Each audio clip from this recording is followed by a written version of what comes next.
Flash Info de ce jeudi 16 juillet 2026. En politique et institutions, le gouvernement camerounais engage une réforme majeure du secteur minier. Les nouvelles mesures renforcent les exigences environnementales, fiscales et de production tout en favorisant une plus grande participation des nationaux dans l'exploitation des ressources minières. Le président de l'Assemblée nationale, Théodore Datou, a reçu le sénateur français Roman Le Glu. Les échanges ont porté sur le renforcement de la coopération parlementaire, les projets du CDD et les perspectives de partenariat entre le Cameroun et la France. Le secrétaire général du comité central du RDPC, Jean Keté, convoque les responsables régionaux et départementaux du parti à une importante réunion de travail prévue le 22 juillet au Palais des Congrès de Yaoundé.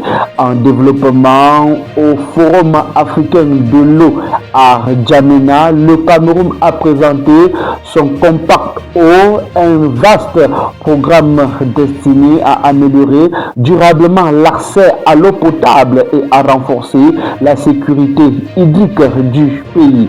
Le MINEPAT a reçu la directrice sortante de l'agence française de développement, Virginie Dago.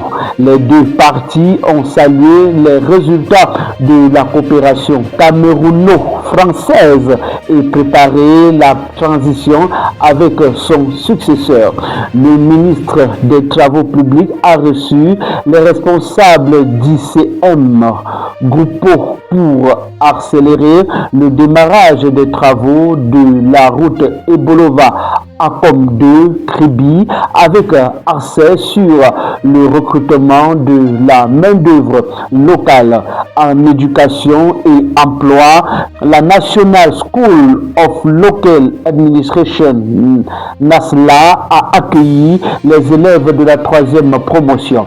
Les futurs cadres suivront 2 années de formation destinées à renforcer les capacités des collectivités territoriales décentralisées.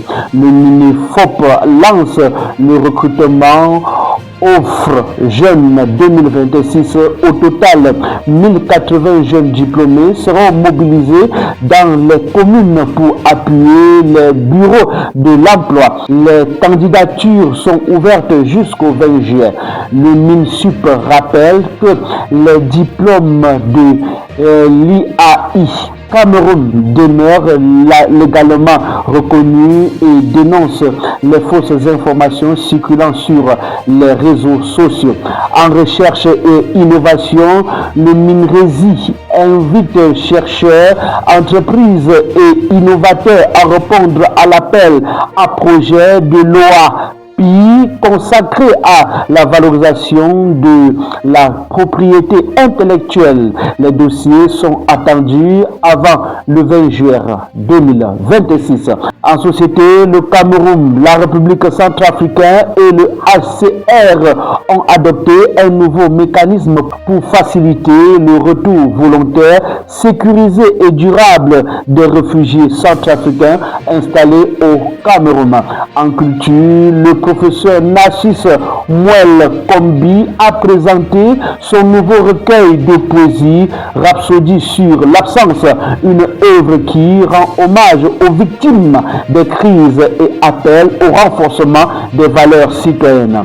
Yaoundé accueille la 7e Coupe du monde de la presse culturelle réunissant des journalistes des 11 pays autour du thème gastronomie traditionnelle, connexion des peuples.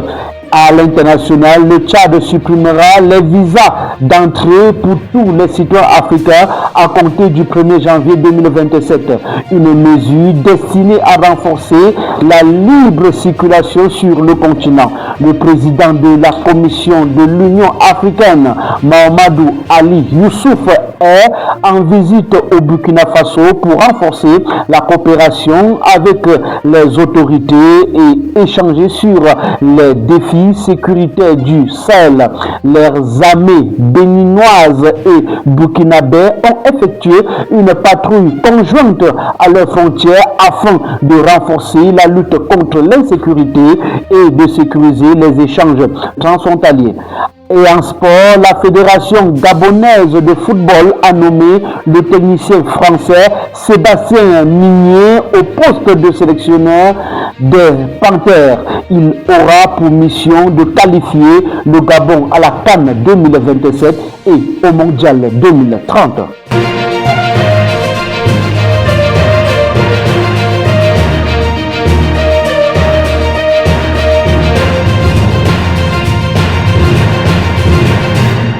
C'était le Flash Info de ce jeudi 16 juillet 2026 sur Kairos Info.